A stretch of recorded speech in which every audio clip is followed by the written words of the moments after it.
जेना किछि दिन हेलाणी न्यूज कनक news channel रे गोटे वीडियो भाइराल होची जे अस्तरंग थाना पुलिस मते अरेस्ट करिछि बोली कि 420 रे मिस 420 बोली गोटे आछि जोटा कि सेथरे मु कोनसी इन्वॉल्व नाही कि मु अस्तरंगर अक्षर जानि कि मु अस्तरंग केबे जाइनी तणु करी कि ना जो जिनसटा होची मते सेथरे समस्त को फोन कॉल्स आछि समस्त मते क्वेश्चन भी करूछन जे एटा कोन जोटा मु ताधरे इन्वॉल्व नाही मु एति कि कनक न्यूज को रिक्वेस्ट करूछि जे से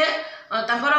मते एक्सप्लेनेशन दियंतु बा से जो सत्यासत्यता अछि अभियोगकारी बा अभियुक्तर सत्यासत्यता ना एड्रेस सब जिनस मते से दियंतु खाली मिस 420 कहि देला होबनी फोटो कहार आउछि कोन करूछि सेटा भी जानि नै मु जेतले तांको पचारली कि भाई ना मते उल्टा से माने कहउछंदी कोन ना आपनकर ना ता देर अछि कि आपन काई एते रिएक्टेड होउछंदी बोली कि ए जिनस कनक न्यूज रु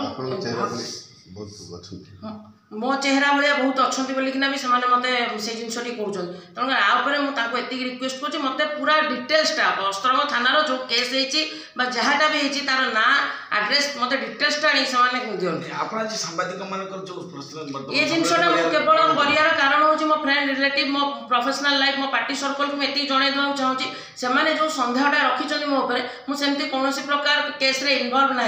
केस इनवल्व रोचे कौन ना जेहेतु आम पार्टी सर्कल अच्छु कौन बाड़िया बाड़ी केस ये केस ये फोटोनी केस इनवल्व कौन प्रकार भी ना यहाँ मुझे मो दलीय कार्यकर्ता दलीय नेतृवृंद को हाथ जोड़िकी अनुरोध करुच्ची भूल भी सुधा से जिनस मत सन्देह करूँ ना।